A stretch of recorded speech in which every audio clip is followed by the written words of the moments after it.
बिना किसी भूमिका के एक कविता आपके श्री चरणों में रख रहा हूं।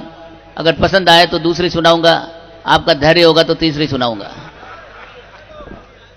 एक दिन मेरा मित्र बोला, सुना है युवराज तू चुनाव लड़ेगा? मैं बोला हां। वो बोला तब तो तू राजनीति की कढ़ाई में पापड़ी तलेगा।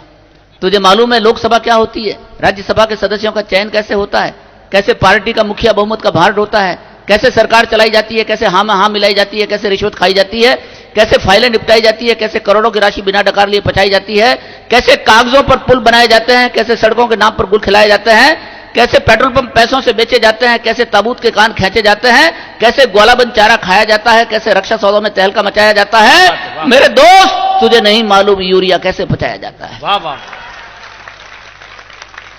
जब हवाले से धन हवा में उछाला जाता है तब नेता रुपया स्विस बैंकों में जमा कर पाता है। तुझे ये गहरा अंगणित कैसे बताऊं, राजनीति की बीजगणित कैसे समझाऊं। चुनाव लड़ना तेरा काम नहीं है और अभी तो पार्टी की टिकट खरीदने जितना भी तेरे पास दाम नहीं है। इसलिए युवराज तू चुनाव लड़ने की भूल मत कर, पछताएगा। हार गया तो भारी नुकसान उठाएगा और जीत गया तो भी तू ये 10 नंबरी खेल नहीं खेल पाएगा। क्या बात है, वाह। दोस्त का लंबा भाषण सुन मैं बोला, यह सत्य है कि मैं राजनीतिक शतरंज का खिलाड़ी कच्चा हूं, पर इतना अवश्य जानता हूं कि नेकी, नीति और परोपकार की भावना रोम रोम में बसाने वाला मैं एक उम्मीदवार अच्छा हूं। अब मेरी भावनाएं सुनिएगा। मैंने चुनाव क्यों लड़ा? क्योंकि मैं देख नहीं सकता तुतलाते बचपन को भूख से मरते हुए, मैं देख नहीं सकता किसी अबला को 2 दानों के लिए देह का व्यापार करते हुए, मैं देख नहीं सकता चंद सिक्कों के लिए नारियों को छिड़कते हुए, मैं देख नहीं सकता बुढ़ापे में लड़खड़ाती लाठी को सिसकते हुए, मैं देख नहीं सकता रोगी का बिना दवा के मर जाना, मैं देख नहीं सकता किसान का आत्महत्या कर जाना, मैं देख नहीं सकता प्रतिदिन होने वाली भ्रूण हत्याओं को, मैं देख नहीं सकता ऐसी हत्यारण माताओं को, मैं देख नहीं सकता सड़कों पर बदन गाड़ते चरित्रों को, मैं देख नहीं सकता दीवारों पर चिपके इनके अदनगे चित्रों को, मैं देख नहीं सकता न्याय के मंदिर में भ्रष्टाचार को, मैं देख नहीं सकता पुलिस के गंदे व्यवहार को, मैं देख नहीं सकता स्कूल में प्रवेश हेतु बच्चों की लाइन को, मैं देख नहीं सकता कॉलेजों में डोनेशन के रूप में लिए जाने वाले फाइन को, मैं देख नहीं सकता हर ओर उल्लुओं का डेरा, और मैं देख नहीं सकता पश्चिम नोच ले पूर्व का सवेरा। मैं देख नहीं सकता खुद हवाओं को जहर घोलते हुए, मैं देख नहीं सकता फिजाओं को नफरत की भाषा बोलते हुए, मैं देख नहीं सकता क्षेत्रवाद के धधकते अंगारों को, मैं देख नहीं सकता माली के हाथों लुटती हुई बहारों को, मैं देख नहीं सकता भाषावाद के झगड़ों को, मैं देख नहीं सकता जातिवाद के रगड़ों को, मैं देख नहीं सकता मंदिर मस्जिद के लिए 2 भाइयों को लड़ते हुए, मैं देख नहीं सकता अनगिनत लाशों को सड़कों पर सड़ते हुए, मैं देख नहीं सकता बेवजह सीमा पर मरते हुए सिपाही को, मैं देख नहीं सकता सत्ताधीशों की बेवफाई को, मैं देख नहीं सकता केसर की क्यारी में बारूदी सुरंगों को, मैं देख नहीं सकता रोज हवा में उड़ते हुए निर्दोषों के अंगों को, मैं देख नहीं सकता गीदड़ बार बार शेर को धमकाए, और मैं देख नहीं सकता दुश्मन संसद भवन पर हमला कर जाए। आहा, वाह वाह वाह वाह। मैं देख नहीं सकता नक्सलियों के हौसले बुलंद होते जाएं, मैं देख नहीं सकता हमहूरियत की शर्तें ढोते जाएं, मैं देख नहीं सकता कत्ल होती गायों की चित्कार को, मैं देख नहीं सकता बढ़ती जनसंख्या की मार को, मैं देख नहीं सकता कत्ल होती गायों की चित्कार को, मैं देख नहीं सकता बढ़ती जनसंख्या की मार को, मैं देख नहीं सकता संसद में लड़ते हुए देश के कर्णधारों को, और मैं देख नहीं सकता प्रजातंत्र के इन तमाम हत्यारों को। वाह वाह वाह वाह, क्या बात, बहुत बढ़िया। क्यों नहीं हमें दिखाई देता पन्ना धाय का बलिदान यहाँ? अब मेरी भावनाएं सुनिएगा। क्यों नहीं हमें दिखाई देता पन्ना धाय का बलिदान यहाँ? क्यों नहीं हमें दिखाई देती राणा प्रताप की शान यहाँ? कहां लुप्त हो गए हाड़ी रानी के वे सारे हौसले? क्यों दिखाई देते हैं हमें सिर्फ खुद के ही घोंसले? क्यों हम सब भूल गए शिवाजी की शक्ति को? क्यों हम सब भूल गए मीराबाई की भक्ति को? क्यों हम सब भूल गए दानीकर्ण के दान को? क्यों हम सब भूल गए हरिश्चंद्र के ईमान को? क्यों पद्मनी के जौहर को यहाँ नारियां भूल गई? कैसे झांसी की रानी जंग में मौत का झूला झूल गई? कैसे हम सब भूल गए आजादी के परवानों को? कितना जल्दी भूल गए हम कारगिल के दीवानों को? महावीर की अहिंसा का हमको अब क्यों भान नहीं? भगवान बुद्ध की करुणा का हमको अब क्यों ध्यान नहीं? श्री कृष्ण के कर्म योग का हमको अब क्यों ज्ञान नहीं? श्री राम की मर्यादा का हमको क्यों संज्ञान नहीं?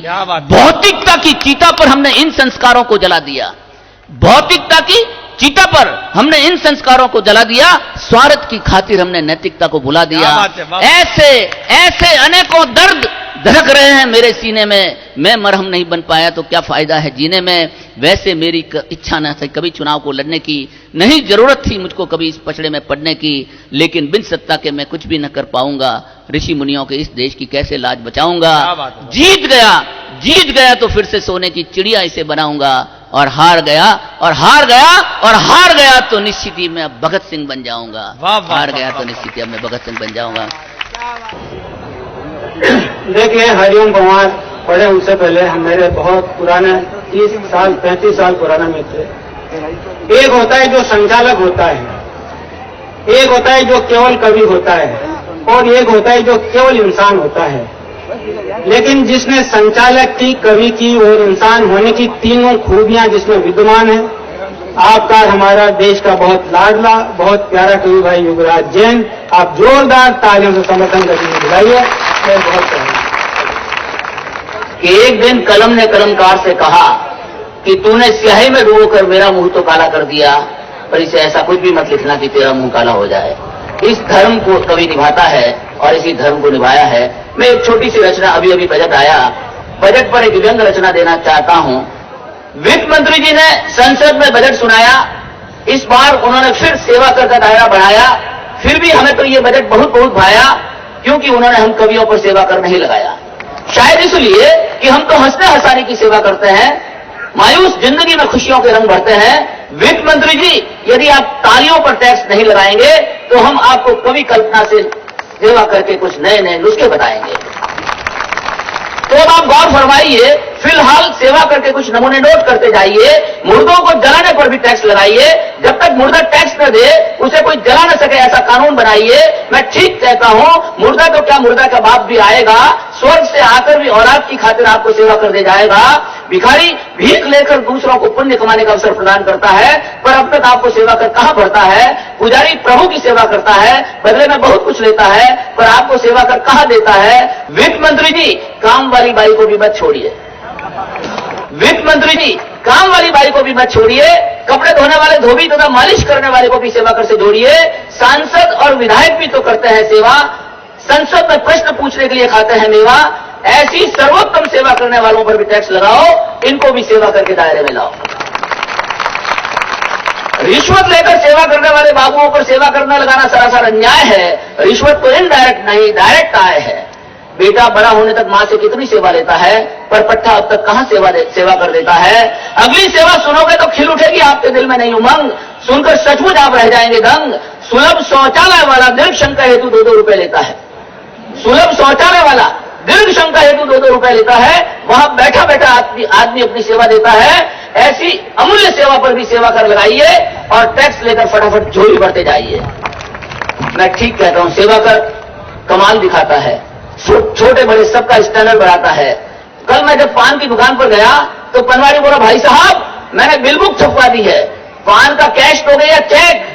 मैंने कहा, बोला भैया महीने भर का एक साथ बिल भेज देना, अभी तो तू यार 2 पान कर दे पैक। वित्त मंत्री जी, अगले साल आपको भी कभी सम्मेलन में बुलाऊंगा, ढेर सारे नुस्खे बताऊंगा। फिलहाल तो मुझे पेट्रोल के दाम की चिंता सताती है, रात भर नींद नहीं आती है। मेरे पास एक लाइटर है जो पेट्रोल से चलता है, पेट्रोल का दाम बढ़ने से लाइटर का खर्च बढ़ता है। इस महंगाई के जमाने में तो ये बोझ भी भारी पड़ता है और इसी चिंता में मेरा दिल तिल तिल कर जलता है। वित्त मंत्री जी, महंगाई का ये विकराल रूप देखकर अगले साल मैं एक छोटी सी किराने की दुकान करूंगा, छोटे छोटे डिब्बों में अनाज भरूंगा, भावों में भारी गिरावट का बोर्ड भी लगा दूंगा। 2 रुपए में 3 दाने गेहूं के, 5 रुपए में 4 दाने शक्कर के और 3 रुपए में 5 बूंद सरसों का तेल आएगा और सभी सामान साथ में खरीदने वाले को शुद्ध घी मुफ्त में सुनाया जाएगा, शुद्ध घी मुफ्त में सुनाया जाएगा।